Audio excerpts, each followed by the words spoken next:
is. Okay.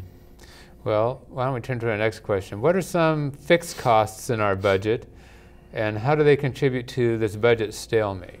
Well, I think you have, first of all, you have bonds that are sold. Those are the first and foremost.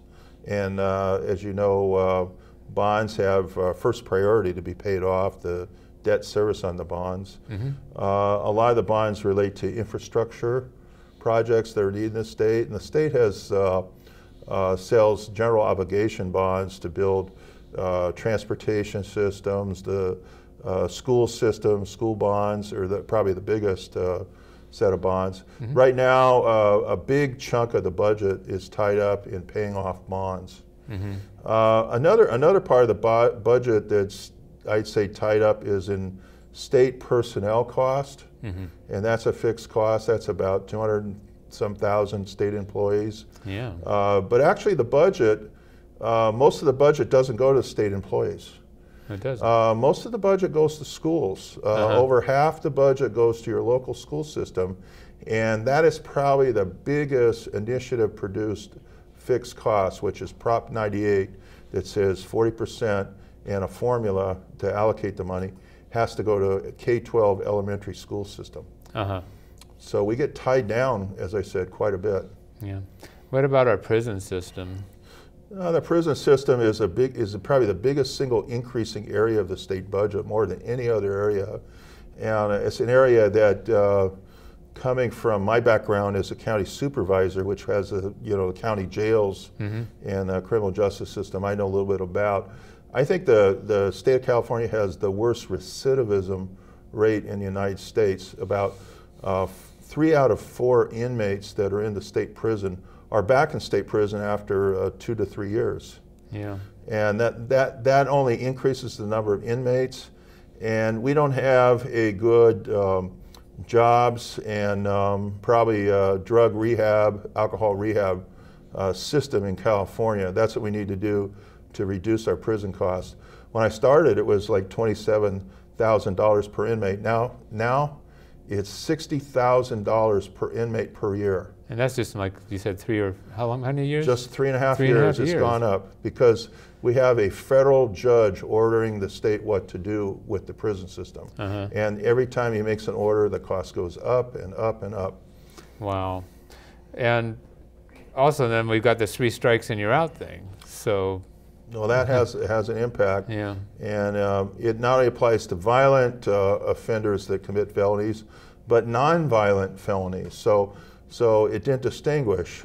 So as a result, there's a lot of people that have petty thefts that have built up a series of crimes and led to having 3 felonies, and they're in prison for 25 years to life. Yeah. That's $60,000 a year. That's a lot of meals, and that's a lot of nights that we have to put them in the inn. All right. And what's going on, of course, is we're running out of room in our prisons. I mean, we are sending prisoners to other states Yeah. on trains. Yeah. From Jeez. California and paying for it. Yeah.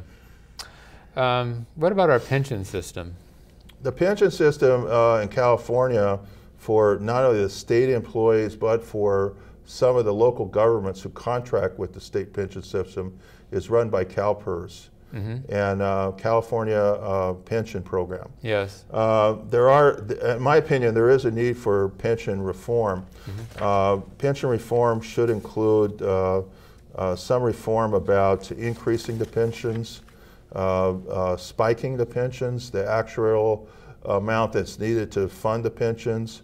In the past, when the economic situation in the stock market decreased, that required the state government to put more money into the pension. Right. So I think we have to have a more conservative approach with our pension system, and maybe look at some changes to avoid people that receive extremely large pensions from the state and from the local government. Mm-hmm. So we need some reform there. Right. What are some areas of the governor's budget proposals that you think are a fantasy? Well, he's got some, I'm not sure he believes in these things, but he made the proposal. And sometimes the budget turns into a negotiating ploy. Uh-huh. And I think in Governor Schwarzenegger's case that considering he likes to play poker a lot. I think there's a little bit of poker playing on his part. For example, he proposed to eliminate the in-home support services for disabled people. 650,000 people would not receive in-home support services. Well, I think that's fantasy, because if only 5 to 6% of them ended up having, because they weren't taken care of in their homes, had to go to nursing homes, right, that would eliminate all the savings that you would try to achieve there. Likewise, the CalWORKs. CalWORKs is a federal program where 2/3 of the money comes from the federal government. The cost of CalWORKs has actually gone down in the last 15 years since the reform that took place in 1997. So with 2/3 of the money come from the federal government, what happens if you eliminate that? Well, first of all, you lose that federal money. Right. And secondly, what happens is the county governments have all these people go on general assistance, and rather than the state paying for it, the county pays for it. And I like to point out that the taxpayer pays for it either way. Yes. So, right. I think that's a misnomer of savings there. So one of the problems with the governor's budget as proposed is that the governor's budget actually reduces the amount of federal funds coming into California by $5 billion. And it would cost 450,000 jobs in the public and private sector. That's a little bit too steep a price for what he's trying to achieve. We have to work at a different budget, and that's what we're trying to do in the state legislature right now. Okay. How does our tax system contribute to our budget problems? Well, I think the tax system in California, we have a binder in the Revenue and Taxation Committee, which has all the exclusions, the extensions, and so forth, loopholes that have been approved over the years. And like I said, a lot of times these loopholes are approved at midnight during the budget sessions that some particular group lobbies for a tax loophole. And that happens frequently in the budget process. In fact, the Revenue and Taxation Committee this year, we had $6 billion worth of loopholes that were proposed by various legislators. And some people call those incentives. Well, you can call them incentives, call them loopholes. But I'd like to point out that we have a $17 billion deficit. And the way I do it, my math says 17 plus 6 equals, 23 billion. So it makes the deficit even worse. Yes. So I think if we're going to talk about the tax code, I would favor simplification.